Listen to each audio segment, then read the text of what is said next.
नमस्कार दोस्तों, आपका स्वागत है अपने YouTube चैनल PFP में। आज हम बात करने वाले हैं बजाज डुओ के बारे में, यानी कि बजाज फाइनेंस और बजाज फिनसर्व के बारे में। काफ़ी लोगों को यहाँ पर फोमो हो रहा है, तो यहाँ पर फोमो नहीं करना है, बाइंग लेवल्स को एक बार जान लेना है और वहाँ पर बाइंग के बारे में सोचना है। फोमो करेंगे तो यहाँ पर रह जाएंगे और बाइंग लेवल्स को जानेंगे तो यहाँ पर एक्शन करना सीख जाएंगे।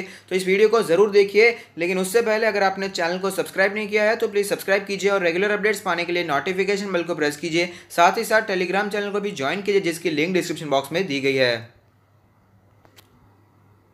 तो सबसे पहले यहाँ पर बजाज फाइनेंस के बारे में बात कर लेते हैं। तो आप देख पाएंगे बजाज फाइनेंस का लास्ट ट्रेडेड प्राइस है 3440 रुपीज़, जो कि हमें 2.93% नीचे दिखाई दिया है। मार्केट कैप के बारे में बात करें तो 2 लाख करोड़ के आसपास की मार्केट कैप है।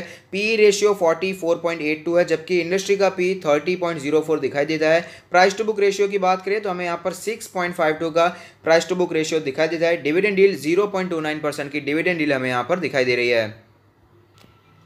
डिलीवरेबल्स के बारे में बात करें तो आप देख पाएंगे आज हमें डिलीवरी परसेंटेज जो देखने को मिल रहा है 18.3% के आसपास की डिलीवरी हमें यहाँ पर देखने को मिल रही है, जो कि हम कह सकते हैं कि वीक डिलीवरी है। अगर 25 से 30% के आसपास की डिलीवरी होती तो हम कहते हैं कि यहाँ पर ठीक ठाक डिलीवरी देखने को मिल रही है। तो यहाँ पर डिलीवरी थोड़ी सी वीक हमें यहाँ पर दिखाई दे रही है। तो अब चलते हैं चार्ट्स पर, वहाँ पर कैसी सिचुएशन बनी हुई है उसके बारे में भी बात कर लेते हैं। तो आप देख सकते हैं कि यहाँ पर मार्च में जब भयंकर गिरावट देखने को मिली थी, उसके बाद मार्केट में तो तुरंत रिकवरी आ गई थी, लेकिन यहाँ पर बजाज फाइनेंस में रिकवरी आई नहीं थी। यहाँ पर वीकनेस कंटिन्यू रहती हुई नजर आ रही थी। यहाँ पर 1800 के आसपास स्टॉक चला गया था, लेकिन उसके बाद धमाकेदार रिकवरी हमें देखने को मिल रही। बहुत ही जल्दी स्टॉक अब 3500 के आसपास पहुंच चुका था और आप देख पाएंगे फिलहाल वहाँ पर कंसोलिडेशन करता हुआ नजर आता है। अगर बात करें करंट सिचुएशन के बारे में तो आप देख पाएंगे 20 डेज का जो मूविंग एवरेज हमें यहाँ पर दिखाई दे रहा है, उसी लेवल पर बार बार स्टॉक सपोर्ट लेता है और वापस वहां से हमें रैली कंटिन्यू रहती हुई भी नजर आती है। लेकिन फिलहाल वो 20 डेज का ईएमए हमें टूटता हुआ भी नजर आ रहा है। अगर बात करें इंडिकेटर्स के बारे में तो मनी फ्लो इंडेक्स का नंबर कैलकुलेट होकर आता है 44.03। आप देख पाएंगे मनी फ्लो इंडेक्स का नंबर नीचे आ रहा है, यानी कि हमें वीकनेस यहाँ पर दिखाई दे रही है। अगर बात करें इसके आरएसआई के नंबर के बारे में तो आरएसआई का नंबर कैलकुलेट होकर आता है 48.12। आप देख पाएंगे यहाँ पर भी ओवरऑल थोड़ा थोड़ा हमें यहाँ पर वीक होता हुआ स्टॉक नजर जरूर आ रहा है। अगर बात करें एमएससीडी के बारे में तो आप देख पाएंगे एमएससीडी में जो क्रॉसओवर फिलहाल देखने को मिल रहा है, यहाँ पर बियरिश क्रॉसओवर देखने को मिल रहा है, जो कि संकेत दे रहा है कि यहाँ पर हमें थोड़ी और गिरावट देखने को भी मिल सकती है। अगर बात करें बॉलिंजर बैंड के बारे में तो आप देख पाएंगे स्टॉक बॉलिंजर बैंड के मीडियन के आसपास बार बार सपोर्ट लेता था और वापस ऊपर जाने की कोशिश करता था, लेकिन फिलहाल वो मीडियन टूटता हुआ नजर आ रहा है। मीडियन जो है वो है 3531 का लेवल, अपर बैंड है 3727 का लेवल, लोअर बैंड जो है वो है 3335 के आसपास का लेवल। अगर बात करें यहाँ पर पिवट पॉइंट्स के बारे में तो आप देख पाएंगे कि पिवट लेवल कैलकुलेट होकर आता है 3460 का लेवल, जो कि उसके नीचे ही हमें क्लोजिंग देखने को मिल रही है। रेजिस्टेंस की बात करें तो यहाँ पर 3777 का रेजिस्टेंस हमें यहाँ पर दिखाई दे रहा है। नीचे के लेवल्स के बारे में बात करें यानी कि सपोर्ट्स के बारे में तो 3170 का सपोर्ट दिखाई देता है। उससे भी नीचे जाए तो 2853 का सपोर्ट भी हमें यहाँ पर दिखाई देता है। अब चलते हैं ऑल टाइम चार्ट पर, जहाँ पर एक कैंडल 1 मंथ को रिप्रेजेंट करेगी, जिससे हमें पता चलेगा स्टॉक ने कैसी मूवमेंट बना कर दी है।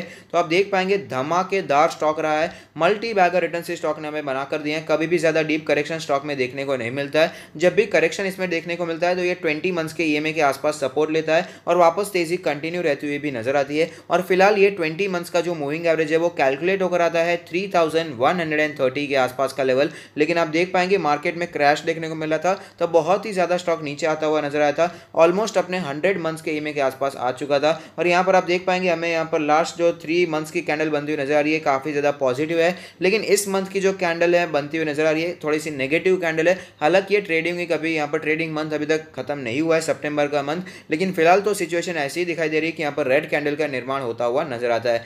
तो यहाँ पर पोजीशंस की बात करें तो अगर आपने बहुत ही ज्यादा ऊपर पोजीशन बना कर रखी है, आप अभी डीप लॉस में चल रहे हैं, तो मेरा मानना है कंपनी अच्छी है, लॉस में बुक करने वाली कंपनी नहीं है। तो यहाँ पर लॉस बुक करने को मैं आपको बिल्कुल भी नहीं कहने वाला हूँ। अगर आपने नीचे पोजीशन बना कर रखी है, आप अभी प्रॉफिट में चल रहे हैं, अगर आपने लॉन्ग टर्म के लिए लिया है तो प्लीज कंटिन्यू होल्डिंग कीजिए। लेकिन अगर आपने शॉर्ट टर्म के लिए लिया है तो यहाँ पर देखिए 20 डेज का मूविंग एवरेज टूट चुका है। तो ये सपोर्ट जो इंपॉर्टेंट सपोर्ट था, काफी महीनों से इसी सपोर्ट पर हमें ये स्टॉक ट्रेड करता हुआ नजर आता था, इसी सपोर्ट का रिस्पेक्ट करता था और वो सपोर्ट फिलहाल टूटता हुआ नजर आ रहा है। तो यहाँ पर प्रॉफिट बुकिंग के बारे में सोचा जा सकता है।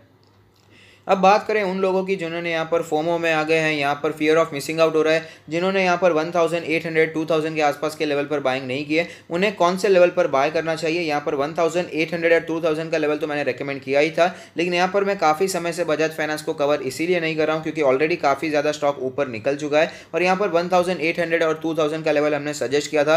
2000 के नीचे मिलता है तो यहाँ पर आपको ग्रैब करनी चाहिए इस अपॉर्चुनिटी को, लेकिन जिन्होंने यहाँ पर ग्रैब नहीं किए, यहाँ पर वीकली क्वेश्चन एंड आंसर में भी काफ़ी बार क्वेश्चन आते थे कि बजाज फाइनेंस को कौन से लेवल पर लेना चाहिए। तो यहाँ पर लेवल्स की बात करें उससे पहले वीडियो को लाइक जरूर कीजिएगा जिससे हम मोटिवेटेड रहें और आपके लिए अच्छे से अच्छा कंटेंट आगे भी बनाते रहें। तो यहाँ पर अगर बात करें बाइंग लेवल्स के बारे में तो जो एग्रेसिव इन्वेस्टर हैं, एक्टिव इन्वेस्टर हैं, उनके लिए जो मैं लेवल बताना चाहूँगा वो होगा यहाँ पर 3100 से करके 3250 के आसपास का लेवल। अगर आपको स्टॉक कहीं पर भी इस लेवल के आसपास नजर आता है तो वहाँ पर आप लॉन्ग टर्म के लिए बाइंग इनिशिएट करने के बारे में सोच सकते हैं, क्योंकि हमने देखा है यहाँ पर स्टॉक ने कई बार इसी लेवल के आसपास सपोर्ट लिया है जो कि है 3229 के लेवल के आसपास, जो कि 200 डेज का मूविंग एवरेज भी बनकर आता है और 100 डेज का मूविंग एवरेज भी उसी के आसपास बनकर आता है। तो ये जो पूरा जोन है वहाँ पर आप नज़र बनाकर रख सकते हैं और यहाँ पर बाइंग करने के बारे में सोच सकते हैं। लेकिन जो वेट करना चाहते हैं, जो कंजर्वेटिव इन्वेस्टर होते हैं, उनके लिए मैं जो लेवल बताना चाहूँगा, आप देख पाएंगे स्टॉक ने पहले इस लेवल के आसपास सपोर्ट लिया था जो कि था 2800 का लेवल।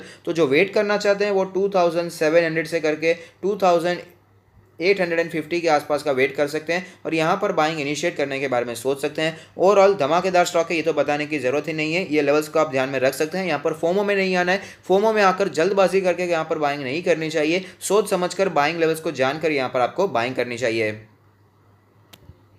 तो अब चलिए बात कर लेते हैं बजाज फिनसर्व के बारे में। तो आप देख पाएंगे बजाज फिनसर्व का लास्ट ट्रेडेड प्राइस है 6112 के आसपास, जो कि 0.27% नीचे दिखाई दिया है। मार्केट कैप है तकरीबन 1 लाख करोड़ की। पी रेशियो 145.74 दिखाई दे रहा है, जबकि इंडस्ट्री का पी हमें यहाँ पर 30.04 दिखाई देता है। प्राइस टू बुक रेशियो है 27.51। डिविडेंड यील्ड के बारे में बात करें तो 0.08 यहाँ पर हमें परसेंटेज डिविडेंड यील्ड का दिखाई देता है। यहाँ पर काफ़ी लोग सोच रहे होंगे यहाँ पर पी रेशियो काफ़ी ज़्यादा महंगा दिखाई दे रहा है, लेकिन आपको समझना होगा यहाँ पर बजाज फिनसर्व एक होल्डिंग कंपनी है। यहाँ पर बजाज फिनसर्व में हमें यहाँ पर बजाज फाइनेंस इंक्लूडेड होता है, साथ ही साथ बजाज की जितनी भी दूसरी फाइनेंस रिलेटेड कंपनीज है, जैसे कि लाइफ इंश्योरेंस कंपनीज भी है यहाँ पर इसी में इंक्लूड होती है। जनरल इंश्योरेंस की कंपनीज भी बजाज फिनसर्व में इंक्लूड होती है। इसीलिए हमें यहाँ पर पी रेशियो काफ़ी ज़्यादा महंगा यहाँ पर दिखाई दे रहा है, क्योंकि जो इनहेरेंट वैल्यू है अभी तक यहाँ पर अनलॉक नहीं हुई है। जब भी यहाँ पर अगर हमें लिस्टिंग देखने को मिलती है बजाज के जो लाइफ इंश्योरेंस और जनरल इंश्योरेंस कंपनी की है, तो यहाँ पर हमें वैल्यू अनलॉकिंग होती हुई नजर आ सकती है। इसलिए फिलहाल के लिए यहाँ पर पी रेशियो काफ़ी ज़्यादा आपको महंगा दिखाई दे रहा है।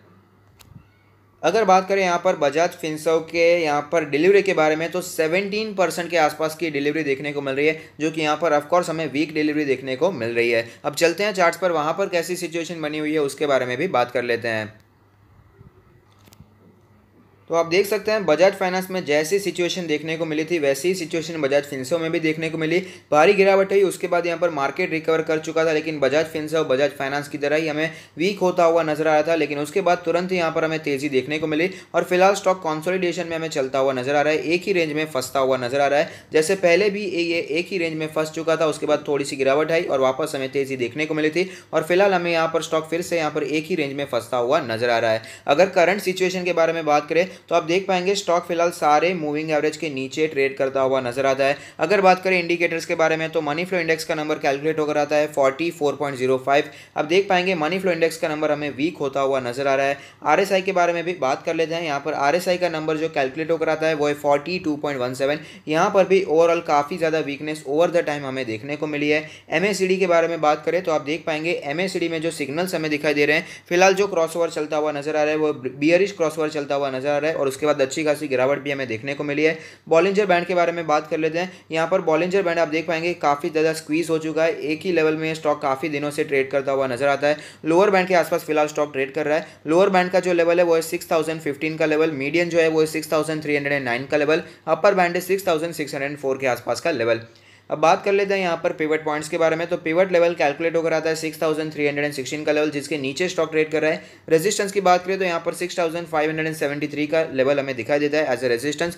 नीचे सपोर्ट्स के बारे में बात करें, क्योंकि फिलहाल तो स्टॉक गिर रहा है, तो यहाँ पर जो पहला पिवट पॉइंट्स का सपोर्ट दिखाई देता है वो है 5933 का सपोर्ट। उससे भी नीचे जाए तो यहाँ पर 5676 का सपोर्ट भी हमें यहाँ पर दिखाई दे रहा है। अब चलते हैं ऑल टाइम चार्ट पर, जहाँ पर एक कैंडल 1 मंथ को रिप्रेजेंट करेगी, जिससे हमें पता चलेगा स्टॉक में कैसी मूवमेंट देखने को मिल रही है। तो आप देख पाएंगे धमाकेदार स्टॉक रहा है, मल्टी बैगर रिटर्न से स्टॉक ने हमें बनाकर दिए हैं। ऑलमोस्ट 10,000 के आसपास ये स्टॉक पहुंच भी चुका था, लेकिन उसके बाद हमें यहाँ पर कोरोना वायरस का क्रैश देखने को मिला और काफ़ी ज़्यादा गिरावट भी देखने को मिल रही थी। और यहाँ पर भी सपोर्ट्स के बारे में बात करें तो आप देख पाएंगे 20 मंथ्स का EMA as a strong support हमेशा यहाँ पर दिखाई देता है, और बाद में वापस यहाँ पर हमें सपोर्ट लेता है और स्टॉक वापस ऊपर जाता हुआ भी नजर आता है। लेकिन ये लेवल फिलहाल बजाज फिनसर्व के लिए हमें एज ए रेजिस्टेंस फेस करना पड़ रहा है। अब देख पाएंगे पिछले 4 महीनों से यहाँ पर एज ए रेजिस्टेंस यही लेवल ऐसा फेस करना पड़ रहा है। 20 मंथ्स के EMA के आसपास जब भी स्टॉक जाता है वहाँ पर रिट्रेस हो जाता है और स्टॉक वापस नीचे आता हुआ हमें नजर आता है। यहाँ पर अगर बात करें करंट सिचुएशन के बारे में तो आप देख पाएंगे फिलहाल स्टॉक बार बार रेजिस्टेंस फेस कर रहा है अपने 200 डेज के मूविंग एवरेज के आसपास। यहाँ पर बार बार स्टॉक को रेजिस्टेंस फेस करना पड़ा है, जो कि लेवल है 6500 6600 के आसपास का लेवल। बार बार स्टॉक रेजिस्टेंस फेस कर रहा है और वापस स्टॉक हमें नीचे आता हुआ भी नजर आ रहा है। और यहाँ पर सपोर्ट के बारे में बात कर रहे हैं तो यहाँ पर जो स्टॉक लेता हुआ नजर आता है वो सपोर्ट करंट मार्केट प्राइस के आसपास है। 6100 के आसपास स्टॉक सपोर्ट लेता है और वापस ऊपर जाता है 6600 से वापस नीचे आता हुआ भी नजर आता है। तो यहाँ पर बाइंग लेवल्स के बारे में बात करें उससे पहले जरूर वीडियो को लाइक कर दीजिएगा, जिससे हम मोटिवेटेड रहे और आगे भी अच्छे वीडियोस आपके लिए बनाते रहें। तो यहाँ पर अगर बात करें बाइंग लेवल्स के बारे में तो हमने आपको रेकमेंड किया था कि 4400 के आसपास यहाँ पर आप बाइंग करने के बारे में सोच सकते हैं, और उसके बाद ये 4000 भी आ चुका था। लेकिन उसके बाद आप देख सकते हैं अच्छी खासी हमें रैली देखने को मिल रही है। यहाँ पर 50% के धमाकेदार रिटर्न्स हमें बजाज फिनसर्व में देखने को मिल रहे हैं। तो यहाँ पर जो फोमो में चल रहे हैं उनके लिए फोमो में रहने का कोई भी मतलब नहीं है। यहाँ पर बाइंग लेवल्स पर ध्यान दीजिए, क्योंकि फिलहाल स्टॉक थोड़ा सा वीक होता हुआ नजर आ रहा है, थोड़ा सा कंसोलिडेशन करता हुआ नजर आ रहा है। तो जो एग्रेसिव इन्वेस्टर है, एक्टिव इन्वेस्टर है, उनके लिए जो मैं लेवल्स बताना चाहूंगा वो होंगे यहाँ पर 5750 से करके 6000 का लेवल। अगर ये लेवल आपको दिखाई देता है तो वहां पर आप लॉन्ग टर्म के लिए बाइंग करना शुरू कर सकते हैं। जो वेट करना चाहते हैं, जो कंजर्वेटिव इन्वेस्टर होते हैं, उनके लिए जो मैं लेवल्स यहाँ पर बताना चाहूंगा वो होंगे यहाँ पर 5000 से करके 5300 के आसपास का लेवल। अगर आपको स्टॉक कहीं पर भी इस लेवल के आसपास नजर आता है तो वहां पर आप बाइंग के बारे में सोच सकते हैं। दोनों ही स्टॉक धमाकेदार स्टॉक हैं, अपने पोर्टफोलियो में जगह दी जा सकती है। साथ ही साथ अगर आप अपना पोर्टफोलियो हमसे रिव्यू करवाना चाहते हैं तो उसका लिंक भी हमने डिस्क्रिप्शन बॉक्स में दे दिया है। तो अगर आपको ये वीडियो पसंद आता है तो लाइक कीजिए, शेयर कीजिए, कमेंट कीजिए, सब्सक्राइब कीजिए, मुझे मोटिवेट कीजिए। Thank you, stay happy, happy investing.